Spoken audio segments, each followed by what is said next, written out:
Olá, sejam bem-vindos. Vamos continuar a nossa viagem pela programação na linguagem C? Ok, vamos falar sobre as variáveis compostas homogêneas que a gente já conhece de uma outra disciplina. São variáveis que armazenam vários valores e todos esses valores eles têm um mesmo tipo de dado, seja ele inteiro, real. O caso mais comum de variável composta homogênea são os vetores. Nos vetores, os valores que estão armazenados nessa variável composta, que tem vários valores, eles são referenciados pela sua posição dentro do conjunto ou índice, a gente também chama, ok? Então olha aí o nosso exemplo, nós temos uma variável aí composta que a gente chamou de notas, é um vetor que está armazenando 10 valores. Vejam os valores, 6.0, vários valores aí. E esses valores eles são referenciados por uma posição. Então reparem, o primeiro valor, que é o valor 6.0, está armazenado na posição 0 do meu vetor. O valor 7.0 está armazenado na posição 1. E reparem, um vetor que tem 10 elementos, os valores estão armazenados nas posições de 0 a 9, ok? Mais uma vez, 10 elementos, as posições dentro do vetor para referenciar os elementos são de 0 a 9. Muito bem, e como que eu declaro um vetor na linguagem C? Seguindo a seguinte sintaxe. Primeiro, eu informo o tipo de dados dos elementos do vetor, seguida o nome do vetor e entre colchetes eu digo quantos elementos o meu vetor tem. Muito bem, um exemplo, double, ok? É um vetor do tipo double que vai armazenar valores do tipo real. Ele se chama notas e contém 10 elementos. Vejam ali, entre colchetes, 10, ok? Mais uma vez, o meu vetor tem 10 elementos. A primeira posição, a posição onde está armazenado o primeiro elemento é a posição 0. A posição onde está armazenado o último elemento é a posição 9, ou seja, a última posição é exatamente o tamanho do vetor menos 1, ok? E como que eu referencio um elemento do vetor? Assim, eu uso o nome do vetor e entre colchetes eu digo qual é a posição que eu estou me referindo.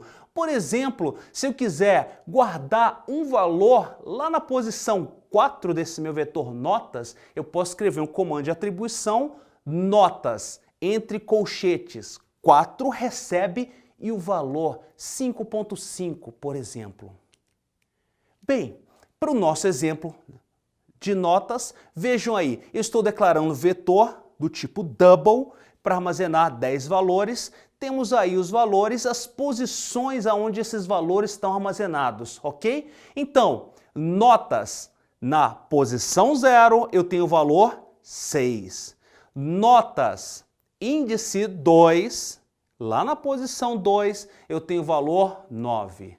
Notas índice 7 é 4.7. Na posição 7 do meu vetor tem o valor 4.7. Uma coisa interessante, pessoal, que vocês precisam observar é, reparem que a posição, os índices do meu vetor, nesse caso um vetor de 10 elementos, elas variam de 0 a 9. E qual é o comando de repetição que vocês se lembram quando a gente fala de um intervalo de valores, de um valor que está variando dentro de um intervalo? Perfeito! Veio na cabeça de vocês, certamente, o comando for. Então, vejam que interessante, nós podemos usar um comando for para referenciar cada elemento do meu vetor.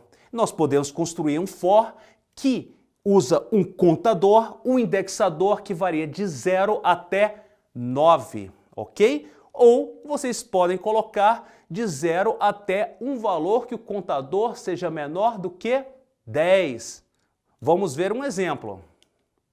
Vejam aqui, Nesse código, nós estamos inicialmente declarando um vetor contendo 10 elementos, ok? Então, int vetor entre colchetes 10 é um vetor para armazenar 10 inteiros. Em seguida, eu solicito os elementos do vetor. Como que eu faço isso? Usando um comando for. O nosso for tem um contador que varia de 0 até 9. Reparem a condição, enquanto o i for menor do que 10. Professor, por que eu não coloquei então a condição do meu for enquanto o i seja menor ou igual a 9? Pode ser, seria a mesma solução. Mas reparem que usando i menor do que 10, reparem, o tamanho do vetor é 10. I menor do que 10, então repito o tamanho do meu vetor, ok? Então fica mais fácil talvez enxergar dessa maneira, mas vai de cada um, ok? Então nesse for, o que está acontecendo? O i, que é o meu contador, está variando de 0 a 9 e lá dentro do meu for eu tenho um comando scanf para pedir o valor que vai ser armazenado na posição i do meu vetor. Lembrando, na primeira vez ele pede o valor que vai armazenar na posição 0 do vetor, na segunda vez, quando o i é 1, ele vai pedir o valor que vai ser armazenado na posição 1 do vetor e assim em diante até a posição 9. Então, com esse for, eu solicito os elementos do meu vetor. Veja o que eu faço agora em seguida. Eu vou determinar o maior elemento do meu vetor. Antes de determinar o maior elemento, eu já digo, olha, o maior elemento é aquele que está armazenado na posição 0.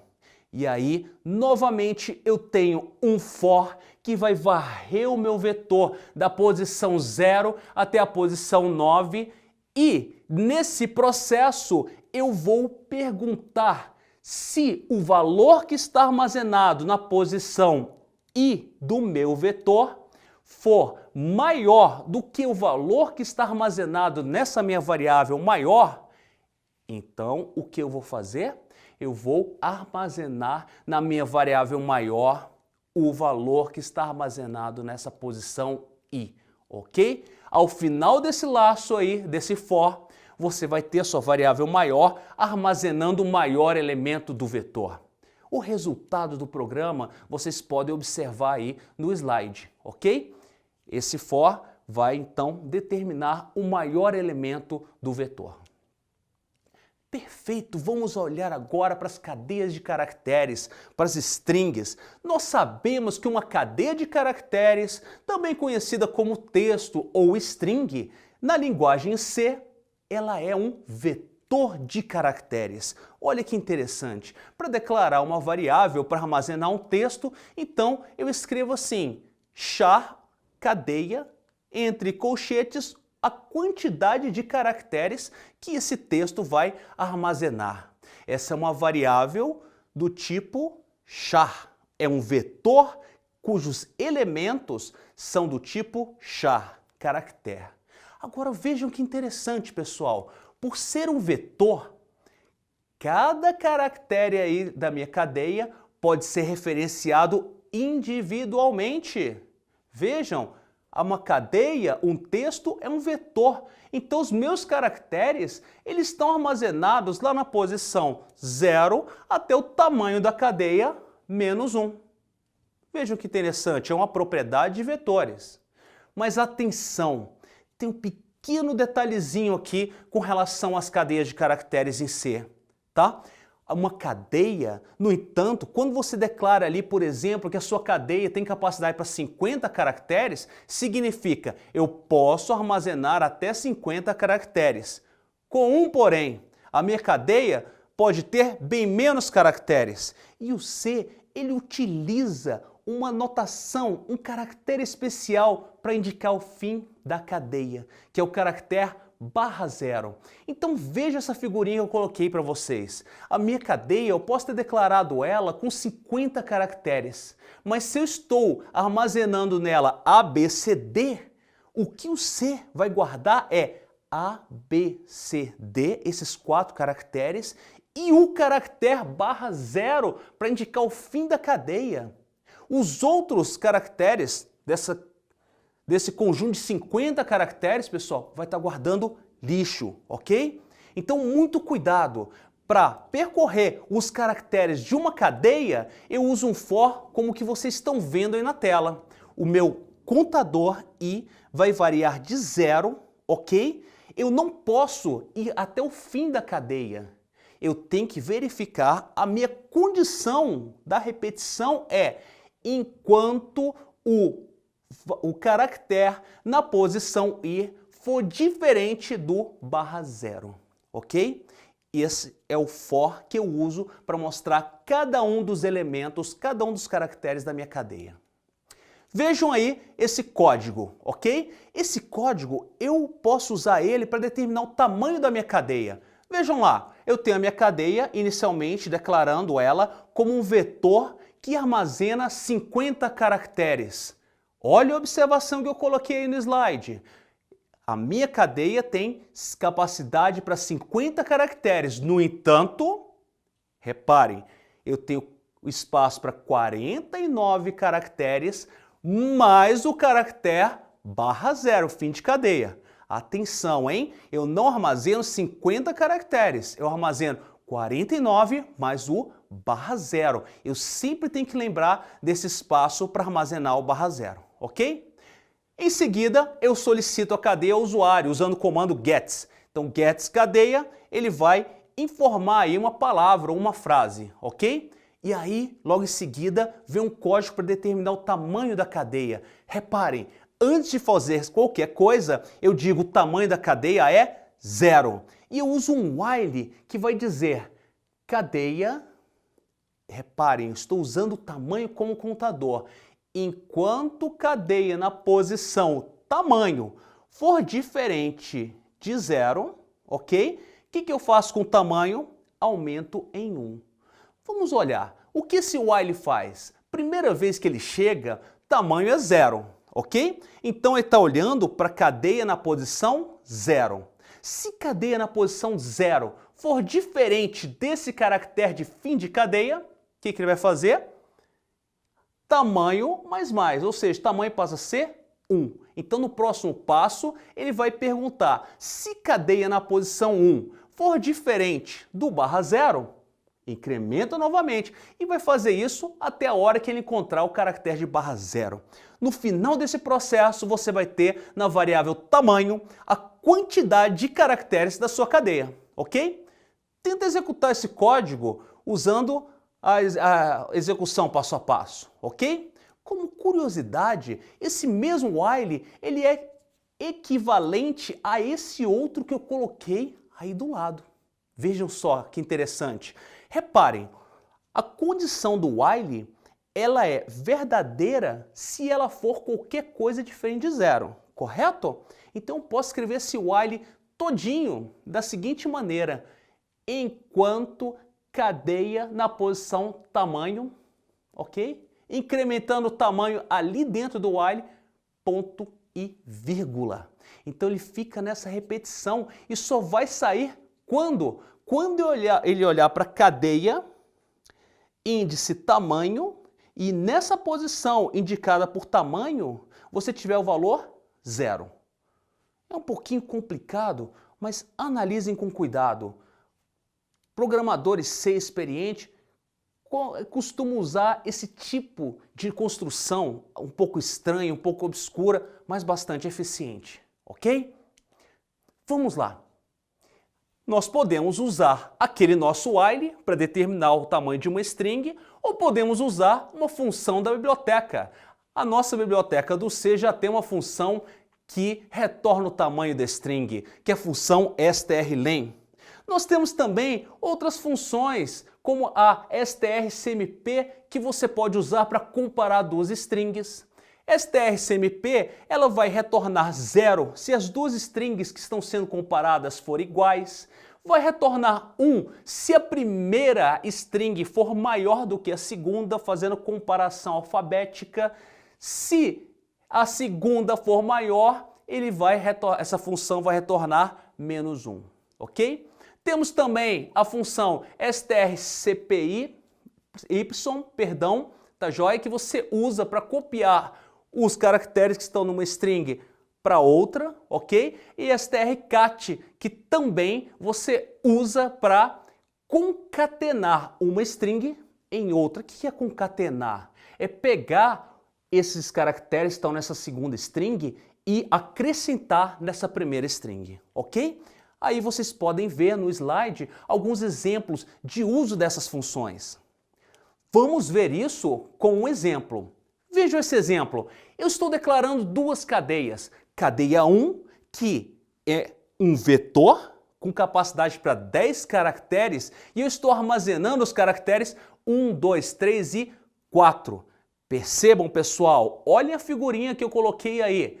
Eu tenho ali um vetor com 10 posições, ok? Que representa esse meu vetor, e eu estou armazenando nele 1, 2, 3, 4, que são esses caracteres de cadeia 1, e o caractere 0, que é o fim de cadeia. Os outros caracteres que fazem parte desse vetor, reparem, eu coloquei ali uma cerquilha, um jogo da velha, para indicar que tem lixo ali, ok?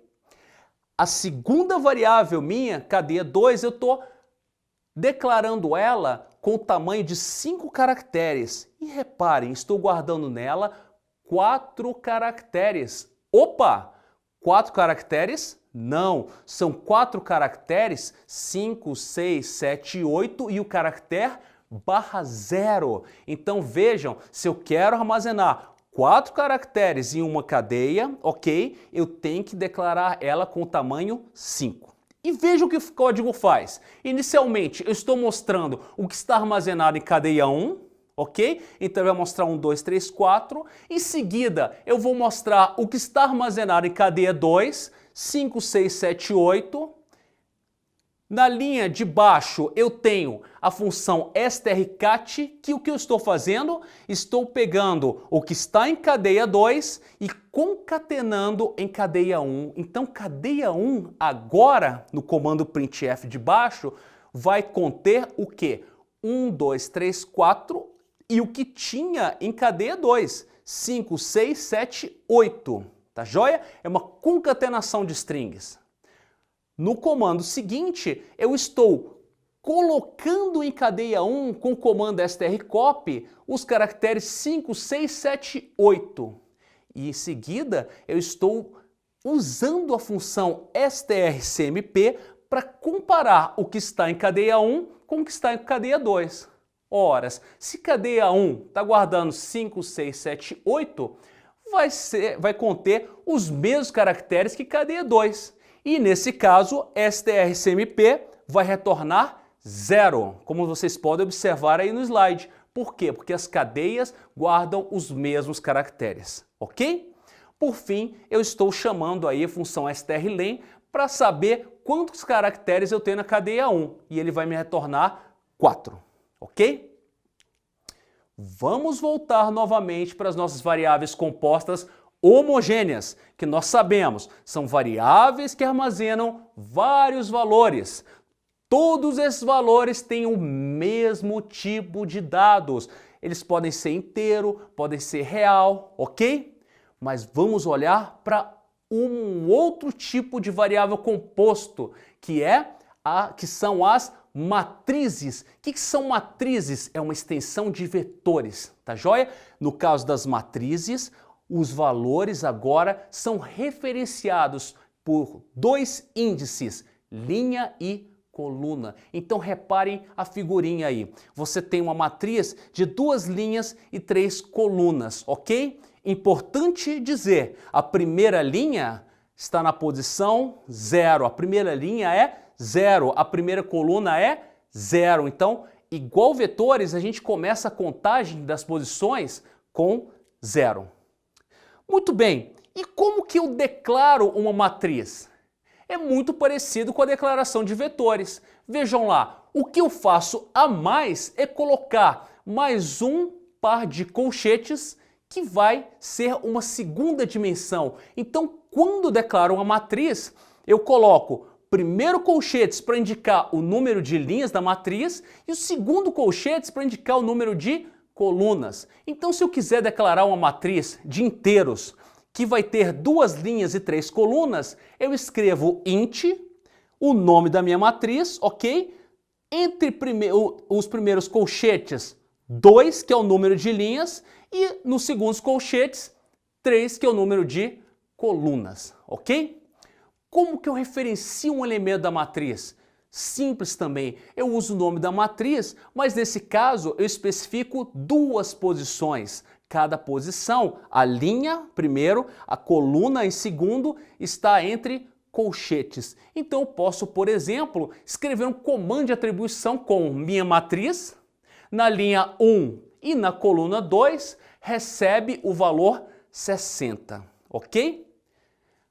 A gente pode estender essa ideia para mais de 2 dimensões. Reparem, vocês podem pegar e colocar da seguinte maneira: o tipo de dados, um identificador que é o nome dessa sua variável multidimensional, e entre colchetes eu digo ali quantas dimensões que tem, quantos elementos que tem cada uma dessas dimensões. No caso de matriz eu tenho 2 colchetes, no caso de um cubo eu poderia ter 3 colchetes, e no caso de uma variável n-dimensional poderia ter n colchetes, ok? Então eu poderia construir aí uma variável com várias dimensões, 3, 4, 5, depende do problema de vocês, ok? Para nossa matriz de 2 linhas e 3 colunas, eu poderia declarar assim: a minha matriz do tipo double matriz, 2 linhas, 3 colunas, esse tamanho entre colchetes, ok? Tá aí um exemplo com dados, olha lá, na minha matriz, na posição 0, linha 0, coluna 0, eu tenho o valor 10. Na minha posição, na minha linha, perdão pessoal, estou confundindo um pouco, na linha 0, coluna 1, eu tenho o valor 20. Na linha 1, coluna 0, eu tenho o valor 40. E na linha 1, coluna 2, eu tenho 60.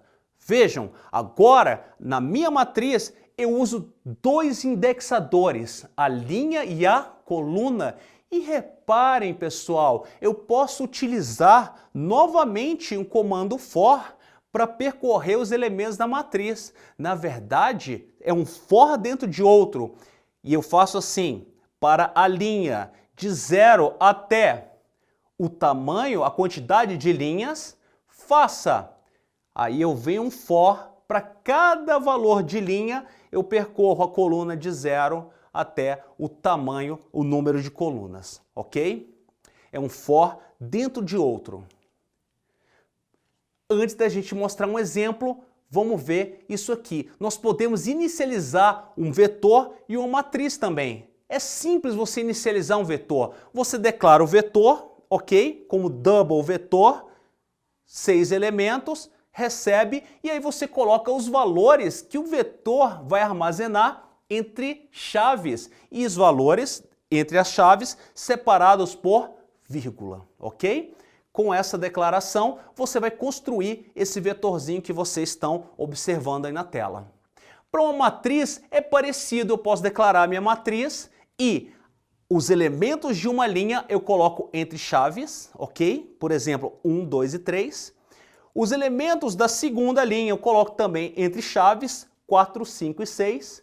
Separo essas linhas por vírgula, tá joia? E coloco tudo isso entre chaves. Essa é uma maneira de eu, por exemplo, inicializar uma matriz de 2 linhas e 3 colunas. Vamos ao nosso exemplo. Nesse exemplo, eu estou declarando aí e criando uma matriz de 2 linhas e 3 colunas. E essa matriz, ela vai conter na primeira linha 10, 20, 30 e na segunda linha 40, 50 e 60. Pois bem, logo em seguida eu uso um for que vai percorrer as linhas, reparem, a linha de 0 até a linha 1, e para a linha 0 e para a linha 1, o que eu vou fazer? Eu vou percorrer as colunas de 0 até 2. Então reparem, com esse meu código, eu estou percorrendo cada linha e cada coluna da minha matriz. E aí eu vou mostrar essa matriz, como vocês podem verificar aí na figurinha com o resultado do programa. Então ele vai mostrar, olha, na posição 0, 0, eu tenho o valor 10. O primeiro valor que é impresso aí é o valor que está na linha 0, coluna 0. O segundo elemento que é impresso é o que está na linha 0 e coluna 1. Depois, na linha 0 e coluna 2, que é o 30. Logo, aí, com isso, você varreu todas as colunas. Então, a linha agora passa a ser 1. Aí eu imprimo, mostro o elemento que está armazenado na linha 1 e coluna 0, o elemento que está na coluna 1, na linha 1 e coluna 1, e o elemento que está na linha 1 e coluna 2, ok? Esse é o tipo de exemplo bem interessante de vocês executarem passo a passo para entender melhor o que está acontecendo. Vamos a mais um exemplo de matrizes, ok? Nesse outro exemplo, eu estou declarando 3 matrizes. Eu tenho uma matriz que vai ser a minha matriz de soma, eu tenho uma matriz que é a matriz A e a matriz B. Todas essas matrizes com 2 linhas e 3 colunas. Eu estou inicializando a matriz A e a matriz B.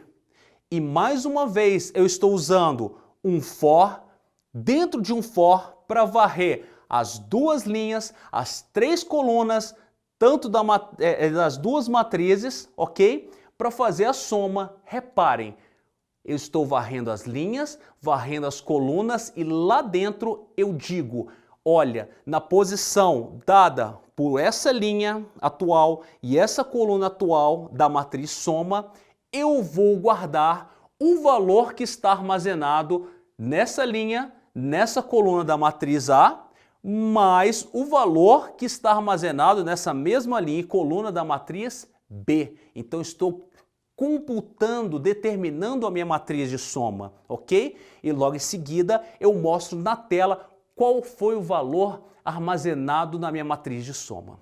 Perfeito? Muito bem. Vamos em frente. Eu posso também inicializar strings. Ora, eu mostrei para vocês como inicializar um vetor. Uma string nada mais é do que um vetor de caracteres. Eu posso inicializar strings de 2 maneiras. Assim, declarando com um vetor do tipo char, recebendo uma string, como João, entre aspas duplas, ou eu posso usar a mesma notação de vetores, aonde eu vou abrir chaves, colocar os caracteres separados por vírgula e fechar chave. Não esquecendo, pessoal, de colocar o caractere /0, porque é ele que fecha a nossa cadeia, ok? Eu posso também declarar um vetor de strings. Como é que eu faço isso? É assim, fica parecendo com a declaração de uma matriz, mas reparem, primeira dimensão, primeiro colchetes vai dizer quantas strings vai ter o meu vetor. E o segundo colchetes vai dizer quantos caracteres cada string desse vai ter, ok? Então eu posso também inicializar esse vetor usando aí uma chave e atribuindo, né, para cada posição do vetor uma string, um texto, João, Maria, José, por exemplo, ok? Temos aqui um exemplo aonde eu estou declarando um vetor. Esse vetor ele vai guardar 5 strings, 5 cadeias com 100 caracteres.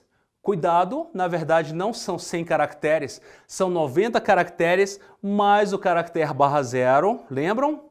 E aí, o que eu faço? Eu uso um for para solicitar para o usuário cada uma dessas strings, então eu dou um get vetor cadeia na posição i, aonde vai de 0 a 4. Lembrem, o meu vetor tem 5 elementos, ok? Estou pedindo 5 strings armazenando nesse vetor.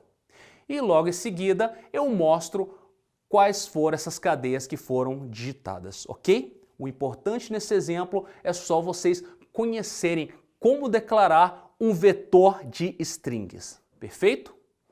Vamos em frente. Vamos agora falar de um assunto extremamente importante, que são as funções. E o que são funções? Vocês já conhecem, vocês já estão utilizando funções nos programas de vocês. Funções são blocos de código que podem receber dados de entrada, acompanhe a figurinha. Em cima desses dados, elas podem executar algum processamento e elas podem produzir um dado de saída. Por que eu destaquei a palavra podem, pessoal? Porque não é necessário, obrigatório que a função receba dado de entrada e nem produza um dado de saída, ok? Um exemplo de função que vocês já utilizaram bastante nos programas de vocês foi a função sqrt, que calcula a raiz quadrada de um valor. Reparem, olha a figurinha, a função sqrt, ela recebe como entrada um valor e produz como saída a raiz quadrada desse valor, ok? Alguns conceitos importantes a gente precisa ter quando a gente pensa e fala de funções. Uma função, pessoal, uma vez que você declara ela existe no seu programa, ela pode ser chamada por outra função. Atenção, uma função ela pode ser chamada. Por exemplo, ela pode ser chamada pela função main. Vocês já escreveram vários programas onde lá na função main vocês estão chamando a função sqrt para calcular a raiz quadrada. Quando uma função ela é chamada, a execução do programa, veja o que interessante, ela vai ser desviada para o primeiro comando da função. Na verdade, o que o programa vai fazer ele vai passar a executar os comandos que estão dentro da função. E quando a função termina de executar, o programa vai voltar para o lugar aonde aconteceu essa chamada. Então ele vai, executa os comandos da função e volta para aquele ponto de chamada. Primeiro caso de funções que a gente vai analisar é aquele onde a função não recebe dado de entrada, não produz um dado de saída. Como que eu construo, como é que eu declaro uma função dessa? Bom, a sintaxe, o esqueleto, está aí para vocês. Você declara essa função como sendo do tipo void, ok? Você escreve void. Void significa que a função não produz um dado de saída. Vocês colocam o nome da função, ok? Abre e fecha parênteses. Esse abre e fecha parênteses vai indicar que ela não recebe dado de entrada. Nós vamos ver que quando a função recebe dados de entrada, eu declaro variáveis entre parênteses, ok? Esse é o formato básico de uma função que não recebe dados de entrada e nem produz um dado de saída. Exemplo, olha lá, escrevi uma função que não retorna nada, então eu coloquei void, ela se chama imprime olá mundo, ela não recebe dados de entrada, então vem abre e fecha parênteses, aí eu coloco entre chaves os comandos da função. O único comando que essa função tem é imprimir printf, olá mundo. Ok, e tendo essa função, como que eu chamo ela? Eu posso chamar ela escrevendo lá, por exemplo, na minha função main, imprime olá mundo, abre e fecha parênteses, ponto e vírgula. É assim que eu chamo essa função lá da minha função main, por exemplo. Vamos a um exemplo. Vejam só, primeiro ponto que eu gostaria que vocês observassem. Eu estou declarando 3 variáveis a, b e menor fora de qualquer função. Pessoal, eu posso fazer isso. Se eu declaro uma variável fora de qualquer função, essa variável ela recebe o nome de variável global. E por que variável global? Porque são variáveis que são enxergadas por todas as funções do meu programa. Lembrando, main é uma função no meu programa, ok? E reparem, estou declarando aí uma função chamada calcula menor e a minha função main. A minha função calcula menor, ela não produz um dado de saída, ela é do tipo void, ela não recebe nenhum dado de entrada. Olha, reparem, abriu e fechou parênteses, ok? E o que ela faz? Repare o código que está entre chaves. Ela compara A com B. Se o valor que está na variável global A for menor que o valor que está na variável B, então ele vai armazenar o valor de A da minha variável global, que eu chamei de menor. Se essa condição for falsa, o meu programa vai armazenar na variável menor o valor de b. Ok? É isso que a minha função faz. Agora veja o que acontece lá na função main. Na função main, eu uso um comando scanf para pedir valores para A e B. E em seguida eu faço a chamada à função. Quando a função é chamada, ele calcula menor, acompanhem a seta vermelha. Olha só, quando a função é chamada, a execução do programa é desviada para o primeiro comando da sua função. Então, o programa passa a executar aquele if, ok? Então, ele compara A com B, determina o menor e quando a execução da função termina, o programa vai fazer o quê? Ele vai voltar ao lugar aonde a função foi chamada. Então, acompanhe ali a setinha azul. Vai voltar ali, ó, para bem abaixo de onde a função calcula menor foi chamada. E aí, o que aconteceu? Calcula menor, jogou na variável menor o menor valor. Quando eu der um printf para mostrar o que está em menor valor, eu vou ver o menor valor que foi calculado lá na minha função calcula menor, ok? Vamos seguir. Segundo caso de funções. Agora vamos olhar o caso onde a função recebe dados de entrada, mas não produz um dado de saída. O que mudou aqui, pessoal? Reparem, a função não produz um dado de saída, então ela continua tendo o tipo void, ok? E o que vai mudar aqui é que entre os parênteses você vai ter o que a gente chama de parâmetros. A função recebe dados de entrada e para isso eu vou declarar variáveis aqui entre esses parênteses. Veja o exemplo dessa função imprime valores. Entre parênteses eu estou declarando uma variável int A e int B. Isso são parâmetros. Isso está dizendo que quando eu chamar a função imprime valores, eu vou poder passar dois valores. Olha lá, para chamar essa função, eu posso, por exemplo, escrever lá no meu código imprime valores e entre parênteses passar dois valores como 25 e 30. E na chamada, vejam que interessante, a minha variável, o meu parâmetro A, vai receber o primeiro valor, ou seja, A recebe 25 e B vai receber o segundo valor. Nesse exemplo, B recebe 30. Interessante, não é? Os parâmetros são uma forma de comunicação, uma forma de passar dados para as funções. Na verdade, esses parâmetros, como a gente falou anteriormente, eles são o quê? São variáveis que recebem os valores que são informados na chamada à função. Vejam aqui um outro exemplo. Nós temos a função calcula menor, agora recebendo A e B, dois parâmetros do tipo int. E vejam, lá na minha função main, quando eu chamo calcula menor e eu passo para calcula menor V1 e V2, o que vai acontecer? O que acontece, pessoal, por debaixo dos panos, nada mais é do que uma atribuição.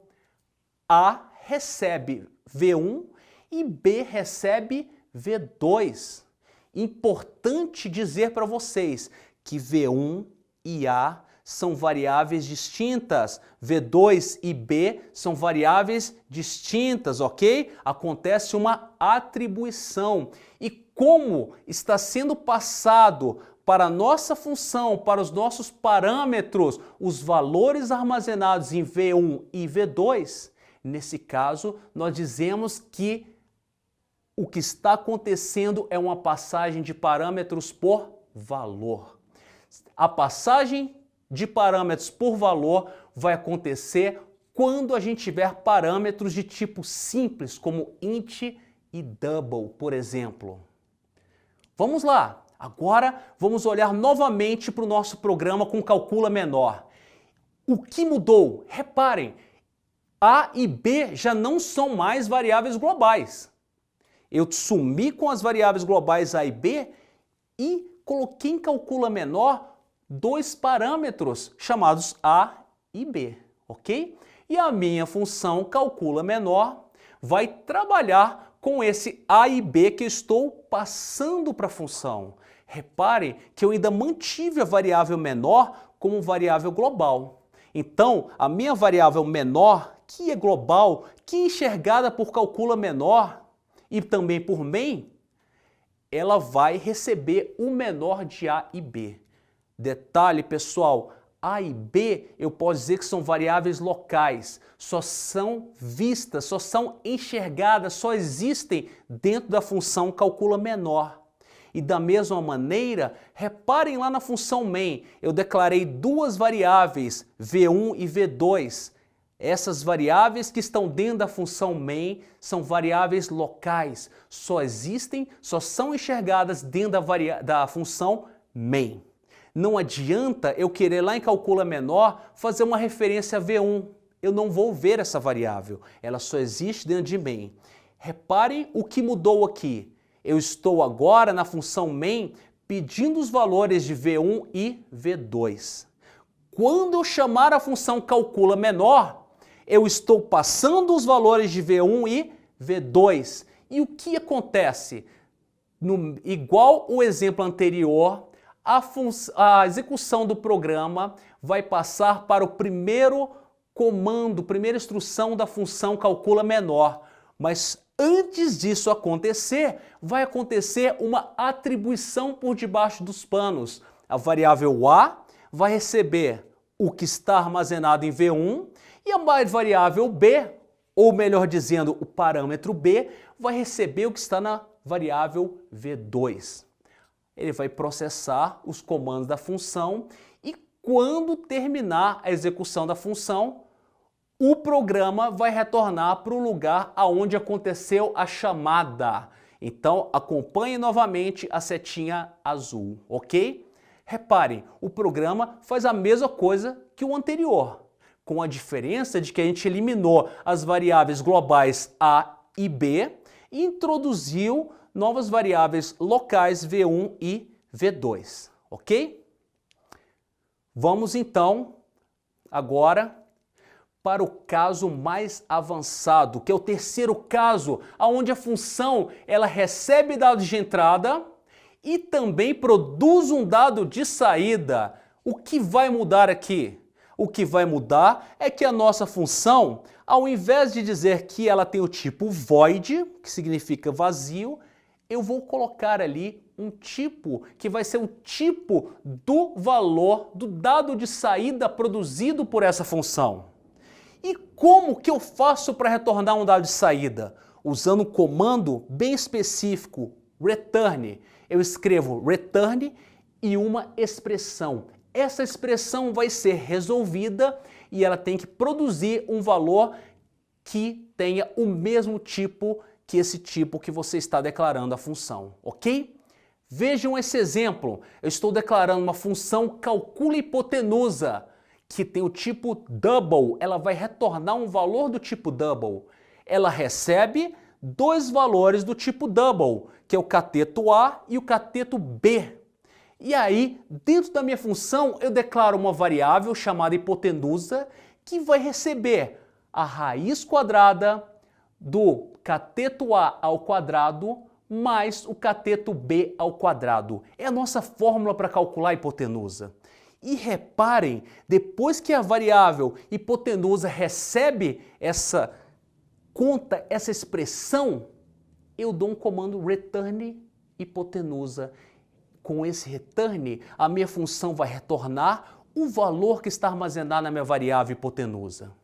Ok, vamos então olhar como é que fica a nossa funçãozinha calcula menor com mais essa incorporação. O que eu mudei agora? Ao invés da minha função calcula menor ser do tipo void, eu coloquei ela do tipo int. Então, essa minha função, eu estou dizendo que ela vai retornar um valor. Eu sumi com a variável global que eu estava chamando de menor. Não tenho mais nenhuma variável global, o que é uma boa prática, porque uma variável global é enxergada por todas as funções do programa e você pode de forma inadequada, guardar um valor numa variável dessa e, por exemplo, atrapalhar os cálculos de outra função, ok? Reparem o que eu estou fazendo aqui. A minha função calcula menor, ela então agora, em vez de ter menor recebe A, ela faz o quê? Return A ou return B. Então a função vai retornar A ou B. E reparem lá, na chamada da função calcula menor, eu chamo calcula menor, passando V1 e V2, mas como a minha função retorna um valor, eu posso atribuir esse valor a uma outra variável. Então estou declarando ali naquele ponto a variável menor para receber o valor retornado pela função. Reparem, a minha variável menor não é mais uma variável global, agora é uma variável local. E com isso eu tenho o mesmo resultado dos programas anteriores, mas eliminando variáveis globais, o que é uma boa prática. Perfeito! Vejam esse outro exemplo, olha que interessante. Eu tenho uma função menor que calcula o menor de dois valores, de A e B, ok? A função menor aí, ela compara A com B. Se A for menor que B, ela retorna A, se não, ela retorna B. Olha o que eu vou fazer agora. Eu construí uma função para calcular o menor de 4 valores e usando a função menor de 2 valores. Vejam a ideia dessa função. Eu sei que se eu chamar menor de A e B, passando A e B, eu obtenho um valor que corresponde a o que é o menor dessas duas variáveis. Se eu chamo a função menor passando C e D, o resultado disso é o menor valor entre essas duas variáveis C e D. Acompanhe a figurinha. E se eu chamar a função menor passando essas duas variáveis, ou seja, se eu chamar a função menor passando como primeiro valor o menor de A e B e como segundo valor o menor de C e D, eu obtenho o menor de 4 valores. Interessante, não é? Veja o que a gente fez ali logo em seguida. Eu estou ali usando a função menor que passa 2 valores para determinar o menor de 2 valores. Eu estou chamando a função menor passando 2 valores, mas vejam, para calcular o menor de 3 valores. Mas nesse caso eu passo 30 e o menor de 15 e 20. No comando de baixo eu estou chamando a função menor que espera 4 valores. E por último eu estou chamando a função menor passando o valor 5 e uma chamada à função menor que espera 4 valores. Em resumo, com 2 funçõezinhas que eu construí, daí eu consegui calcular qual é o menor de 2, 3, 4 e 5 valores. Eu fiz uma combinação dessas funções, ok? Perfeito! Um último assunto que eu gostaria de falar com vocês é sobre a passagem por referência. Vejam só, se o seu parâmetro ele tem o tipo vetor, não acontece aqui a passagem de parâmetros por valor, como é o caso do tipo int e double. Nesse caso, o que vai acontecer é uma passagem por referência. Então, vejam esse exemplinho aí. Se eu chamo a função passa vetor, passando um vetor, e lá o meu parâmetro é um vetor, não vai acontecer uma atribuição. Na verdade, vetor, ok, vai ser um apelido, uma referência para a minha variável v que eu estou passando para a minha função, ok? Isso é a passagem por referência. Vetor e v estão apontando para o mesmo endereço de memória. Vetor é um apelido para v dentro da função. Isso é passagem por referência e ela acontece com vetores, ok? Vejam aqui, nesse exemplo, o que está acontecendo. Eu tenho uma função chamada passa inteiro que está recebendo um valor do tipo int. Então isso é uma passagem por valor. Eu tenho uma função chamada passa vetor que está recebendo um vetor. E aqui eu tenho uma passagem por referência. Lembrando, na passagem por valor acontece uma atribuição. X vai receber o valor que eu estou passando na chamada de função. E na passagem por referência, a minha variável vetor vai ser uma referência para um vetor que eu estou passando para a função. Vamos ver o que acontece. Lá na minha função main, eu declaro minha variável A recebendo 8, um vetor V recebendo valores de 1 a 5. Em seguida, eu uso o comando printf para mostrar o valor de A, o valor que está na posição 1 e o valor que está na posição 2 de V. Então, o que ele vai mostrar? 8, 2 e 3. Agora, atenção, quando eu chamo passo inteiro e passo para essa função A, o que acontece? É uma passagem por valor, então nesse caso, x vai receber o valor de A. Se lá dentro da minha função passo inteiro eu faço x recebe 10, isso não muda o valor de A, porque são variáveis distintas A e x, ok? X recebe o valor de A na passagem por valor, então o valor de A não muda. Da mesma maneira, se eu chamar passo inteiro passando o elemento que está na posição 1 de V, x recebe o valor de V na posição 1. Não importa se eu faço x recebendo 10. O elemento na posição 1 do vetor não muda. Mas, por sua vez, quando eu chamo passa vetor e eu passo o vetor V, opa, aqui é uma chamada por referência. O meu vetor V agora vai ser associado ao meu vetor, a minha variável chamada vetor. E veja o que eu faço lá em passa vetor. Eu estou dizendo que na posição 2 eu vou armazenar 50. E quando eu faço isso, porque é uma passagem por referência, o meu vetor que eu chamei para a função passa vetor vai ser alterado. Veja o resultado da impressão do printf. Ele vai mostrar o valor de A, que não mudou, porque a passagem era por valor. Vai mostrar o valor que está na posição 1 do vetor, que também não mudou, porque eu usei ele na passagem por valor.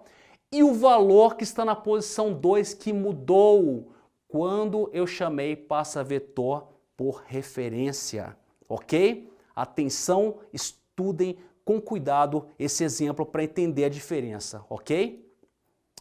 Muito bem, com isso então nós finalizamos a nossa aula e como sugestão fica aí a leitura dos capítulos 5 e 7 do livro da Viviane Vittorini. Muito obrigado e bons estudos!